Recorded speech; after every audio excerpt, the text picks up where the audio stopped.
প্রিয় শিক্ষার্থীবৃন্দ, আশা করি সকলে কুশলে আছো। আজকে আরেকটি নতুন টিউটোরিয়াল নিয়ে তোমাদের সামনে উপস্থিত হয়েছি। এটা বিএল থেরেজার বইতে আছে এবং আমাদের যে ডুয়েট অ্যাডমিশন গাইড আছে সেখানেও এটা আছে, সেটাকে সলভ করার চেষ্টা করব। এখানে আমাদের অঙ্কে বলছে যে মোট ভোল্টেজ এবং কারেন্টের মান নির্ণয় করো। কারেন্টটা কোথায় ইন্ডিকেট করে দিয়েছে, তাহলে আমরা বুঝতে পারছি যে এখানে এই সরবরাহ ভোল্টেজটা নির্ণয় করতে বলছে, আর 25 ওহম শাখার যে রেজিস্ট্যান্স আছে সেখানে আমাদের কারেন্ট বের করতে বলছে, আর মোট যে কারেন্ট প্রবাহিত হবে সেটার মান দেওয়া আছে। এটাকে আমাদের ধাপে ধাপে বের করতে হবে। তো এই অঙ্ক করতে গেলে আমাদের প্রথমে যে কাজটা হবে সেটা হচ্ছে সিম্পলিফাই করে নিতে হবে, অর্থাৎ সরলীকরণ করে নিতে হবে। সরলীকরণ করতে গেলে আমি ধাপে ধাপে করেছি অঙ্কগুলো, কিন্তু তোমরা এটা একবারে এতগুলো সার্কিট অঙ্কন করতে হবে না, একবারে যে সর্বশেষ যে সার্কিটটা আসবে সেটা অঙ্ক করলেই হবে। কিন্তু আমি বোঝার সুবিধার জন্য কয়েকটি ধাপ ধাপ অঙ্কন করেছি। প্রথমে দেখো, আমি এই যে সার্কিটটা অঙ্কন করেছি এটা দেওয়া আছে আমাদের প্রশ্নে। এখান থেকে আমরা যে কাজটা করেছি, অর্থাৎ এই যে এ এবং এই যে আই এর যে রেখা, এই যে বিন্দুটা, এটাকে আমরা নিচ দিকে নামিয়ে দিয়েছি। অর্থাৎ আমরা যেটা করেছি সেটা হচ্ছে এই 6 ওহমটাকে ভার্টিক্যালি আছে হরিজেন্টালি নিয়ে এসেছি। নিয়ে আসলে আমাদের সার্কিটটা এরকম হয়েছে, যেমন এই বিন্দুটা নিচ দিকে নেমে গেছে, ফলে এটাও এই রেখা বরাবর হয়েছে এবং এটাকে চলে আসছে। এখন এইটাকে আমরা আবার আরেকটু সিম্পলিফাই করে যদি করি তাহলে আরও ভালো হবে। দেখো, এই এ বিন্দুটাকে নিচ দিকে টেনে নামাবো এবং সি বিন্দুটা তখন উপর দিকে উঠে যাবে এবং দুইটা মাথা এক জায়গা হয়ে যাবে। যেখানে যে রেজিস্ট্যান্স নাই তার মানে শর্ট যেটা হয়ে যাবে, সেটা আমরা যে করেছি। করার পরে এই দুটা 20 এবং 100 খাড়া হয়ে গেল। এ বিন্দুটা থেকে আমাদের কি দেওয়া আছে, দেখো, এ বিন্দু থেকে 6 ওহমে গেছে এবং এ বিন্দু থেকে ডি বিন্দুতে গেছে।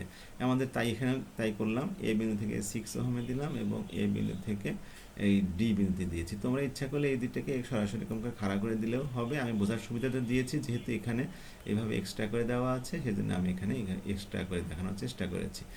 এখন দেখো, আমরা এই যে সি বিন্দু এবং অর্থাৎ 20, 100 এবং 25 এটারই এক প্রান্ত তিনটে এক জায়গায় আছে এবং অপর প্রান্ত দেখো এক জায়গায় আছে। তাহলে আমরা বলতে পারি প্যারালালের সংযোগ, প্যারালালের নিয়ম অনুযায়ী হলো।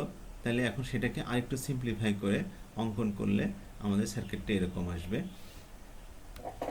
এখানে দেখো, এই যে 20, 100 এবং 25 এই তিনটা প্যারালালে হয়েছে, এই তিনটা প্যারালাল। তাহলে এখন এই যে সিম্পল হলো, এই সিম্পল সার্কিটটাকে আমরা এখন সমাধান করে মান বের করার চেষ্টা করব। তাই সমাধান করতে গেলে আমি এই সার্কিটটাকে নিলাম, সার্কিটটাকে নিয়ে দেখো, যে বললাম তিনটা প্যারালাল, সেই তিনটাকে প্যারালাল করে একটা করলাম, নাম দিয়েছি আর1, সেটা আর1টা এখানে দিলাম। তাহলে এখন 4, আর1 এবং 6 এই তিনটা সিরিজে আছে। তো সিরিজের নিয়ম অনুযায়ী আমরা মোট রেজিস্ট্যান্স পেলাম। মোট রেজিস্ট্যান্স হয়ে গেল 20 ওহম। তো মোট রেজিস্ট্যান্স পাইলে আমরা মোট রেজিস্ট্যান্স পাইলাম, মোট কারেন্ট দেওয়া আছে। তাহলে ওহমের সূত্র অনুযায়ী V equal to I R, I এবং আর, আই হচ্ছে 5 আর আর হচ্ছে 20, এইভাবে আমরা গুণন করে 100 ওহম পেলাম। এটা হলো মোট ভোল্টেজ পেলাম। এখন আমরা যে শাখা কোথায় বের করতে বলছে, মূল সার্কিটটাতে গেলে একটু ক্লিয়ার হবে। তাহলে আমাদেরকে বের করতে বলছে এইখানকার কারেন্ট। আমাদের এই কারেন্ট বের করতে গেলে আমাদের এইখানকার ভোল্টেজ ড্রপ এবং এইখানকার ভোল্টেজ ড্রপ যদি বিয়োগ দেই, তাহলে এই প্যারালালে যে সার্কিটগুলো আছে সবগুলোর ভোল্টেজ ড্রপ পাবো, যেহেতু প্যারালালে ভোল্টেজ ড্রপ সমান। তাহলে এখন আমরা সেই হিসেবে অগ্রসর হই। অগ্রসর হলে আমাদের এখানে তাই করেছি যে মোট যে ভোল্টেজ 100 পেয়েছিলাম এই যে এখানে, সেটা থেকে আমরা সিরিজের যে দুইটা রেজিস্ট্যান্স আছে সেটা বিয়োগ দিলে আমরা প্যারালালে আড়াআড়ি ভোল্টেজটা পেলাম। এখন যেহেতু আড়াআড়ি ভোল্টেজ পেলাম, তাহলে আমরা 25 ওহমের কারেন্ট বের করতে পারবো। ওহমের সূত্র অনুযায়ী V I equal to V ভাগার, তো ভি পেলাম 50 আর রেজিস্ট্যান্স হচ্ছে 25, তাহলে ভাগ দিলে 2 ওহম। এভাবে আমরা 25 ওহমের কারেন্ট নির্ণয় করতে পারি। আর এতক্ষণ আমরা যেটা করলাম বিস্তারিত, যদি শর্টকাটে রেজিস্ট্যান্স বের করতে চাই তাহলে এই যে একটা সূত্র আমি এখানে লিখে রেখেছি, এভাবে খুব শর্টকাটে আমরা এটা চাকরির পরীক্ষায় বা ছোটোখাটো অ্যাডমিশনে আমরা এই কাজগুলো এই সিস্টেমে করতে পারবো। আর উপরে যে সিস্টেমে করে দিয়েছি সেগুলো হচ্ছে একাডেমিক পরীক্ষার সময় লাগবে।